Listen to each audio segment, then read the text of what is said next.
Bonjour mon ami, aujourd'hui je te retrouve pour lire dans Ecclésiaste chapitre 3 verset 11. Un verset qui est très connu aussi, mais je vous invite vraiment à le lire minutieusement. Dieu fait toutes choses belles en son temps. Il a implanté au tréfonds de l'être humain le sens de l'éternité, sans toutefois que l'homme puisse appréhender l'œuvre que Dieu a accomplie du commencement à la fin. On va s'arrêter sur une partie du verset qui dit « Il a implanté au tréfonds de l'être humain le sens de l'éternité ». Oui, Dieu a mis au fond de chaque être humain la pensée de l'éternité. On se pose tous la question, qu'est-ce qu'il y a après la mort? Est-ce que c'est la fin? Est-ce qu'il y a une autre vie? Est-ce que, on se pose tous les questions, on veut savoir ce qu'il y a. Uniquement parce que Dieu a mis au fond de notre cœur cette pensée de l'éternité, de dire, est-ce que finalement cette vie, c'est que pendant 90 ans, ou allez, maximum 100 ans, et puis après, il n'y a plus rien? Ou est-ce que, effectivement, après cette mort, il y a quelque chose de plus grand? Alors peut-être que tu te poses cette question aujourd'hui. Peut-être que tu es en train de te dire, mais est-ce que, il n'y a pas quelque chose d'autre? Et c'est là que la Bible intervient, c'est là que Jésus intervient aussi. Parce que Jésus répond à ces questions. Cette Bible répond à toutes ces questions. Et c'est pour cela que je vous encourage chaque jour à aller lire ce Nouveau Testament, parce que il y a les réponses à toutes vos questions que vous posez aujourd'hui. Ces questions qui peut être le plus profond de vos questions, qui disent, oui, est-ce qu'il y a une vie après la mort? Moi, personnellement, je suis persuadé qu'il y a une vie après la mort. Pourquoi? Parce que j'ai fait ma propre expérience avec Dieu. Et Dieu s'est révélé à moi, et il m'a montré ces choses. Il m'a montré à travers sa parole que oui, effectivement, il y a bien quelque chose après cette vie. Mais aujourd'hui, maintenant, c'est à nous de marcher par la foi, de nous approcher de Dieu par la foi en disant, voilà, je crois effectivement qu'il y a quelque chose après la vie. Alors aujourd'hui, si peut-être ça fait des années que tu pries pour quelqu'un qui doit venir à Dieu, qui puisse reconnaître que Dieu est là et qu'il existe, sache une chose, c'est que cette personne, comme toutes les autres personnes autour de nous, ils ont aussi cette pensée de l'éternité dans leur cœur.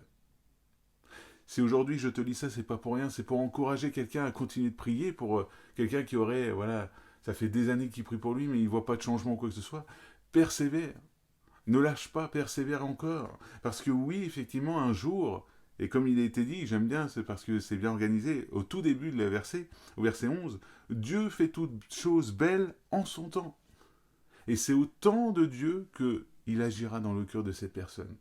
Alors si aujourd'hui, tu es en train de désespérer pour une personne qui, ça fait longtemps que tu pries pour elle et que tu vois pas de changement, c'est uniquement parce que Dieu interviendra au moment donné pour elle ou pour lui.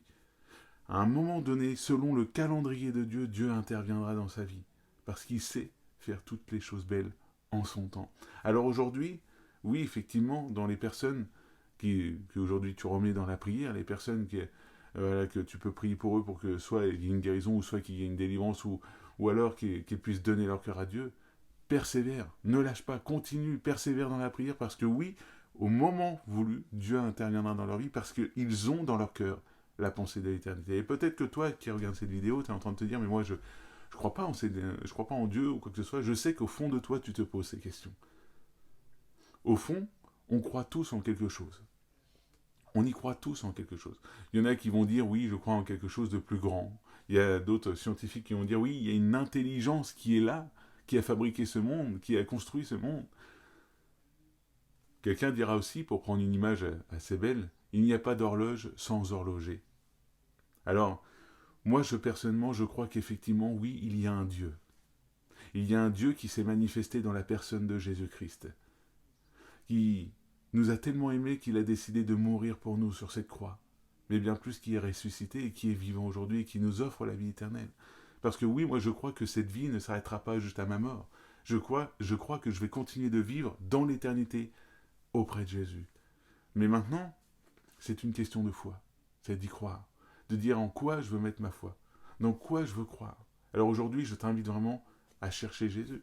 À chercher ce Dieu qui répond à toutes ces questions que tu te poses aujourd'hui. Donc prends ce temps avec Dieu, dans la prière.